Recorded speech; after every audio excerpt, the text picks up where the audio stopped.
Hello friends, welcome back to my channel. तर आज आम्ही चाललोय मुंबईमध्ये गोराई पॅगोडा येथे। पॅगोडाला आम्ही ऑटो रिक्षाने जातोय। भाईंदर वेस्टवरनं पॅगोडाला जायला ऑटो रिक्षा असतात आणि बसेस पण एक एक तासांनी असतात।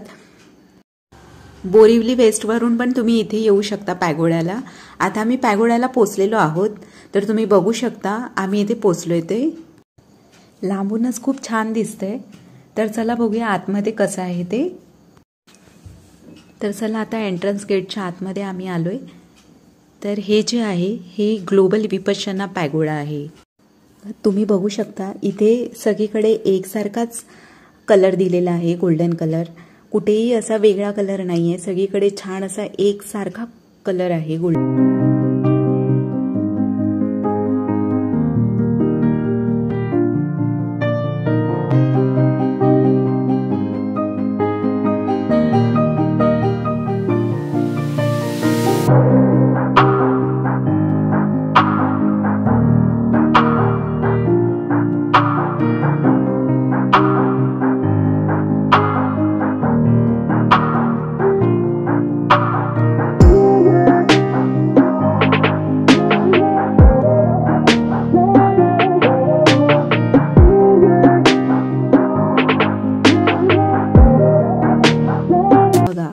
तुम्ही बघू शकता पॅगोडा किती उंच आहे ते।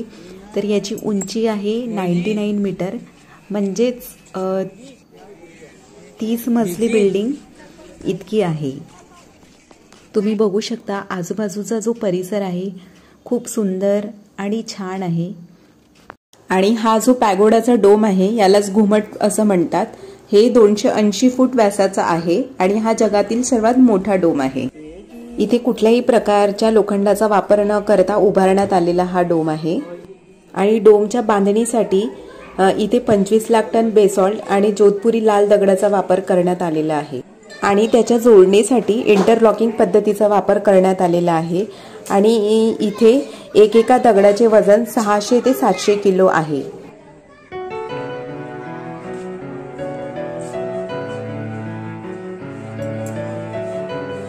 इथे जी लोक 10 दिवसासाठी विपश्यना मेडिटेशन करायला येतात त्यांच्यासाठी इथे राहण्याची अरेंजमेंट आणि जेवणाचं सगळं फ्री मध्ये आहे।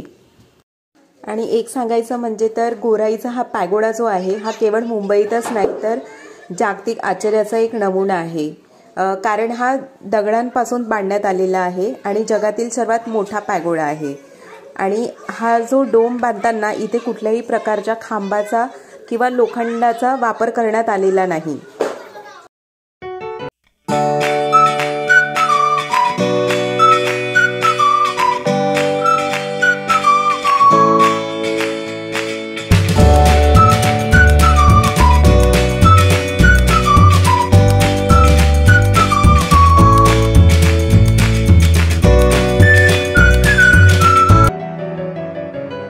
तुम्ही बघू शकता हे जे डोअर तुम्हाला दिसतायत इथे आतमध्ये 15 मिनिट मेडिटेशन होतं। आणि आतमध्ये डोम आहे, तिथे एकाच वेळी तब्बल 8000 माणसं ध्यानाकरिता बसू शकतात।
हे ब्रीदिंगवर होतं आणि आपल्या इच्छेवर आहे, आपल्याला करायचं असेल तर आपण आतमध्ये बसू शकतो।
जर तुम्ही पण कधी मुंबईला येणार असाल तर या प्लेसला व्हिजिट करा, कारण खूप छान आहे प्लेस. तुम्हाला व्हिडिओ कसा वाटला मला कमेंट बॉक्समध्ये सांगा आणि व्हिडिओ आवडला असेल तर लाईक, शेअर आणि सबस्क्राईब करा. Bye bye.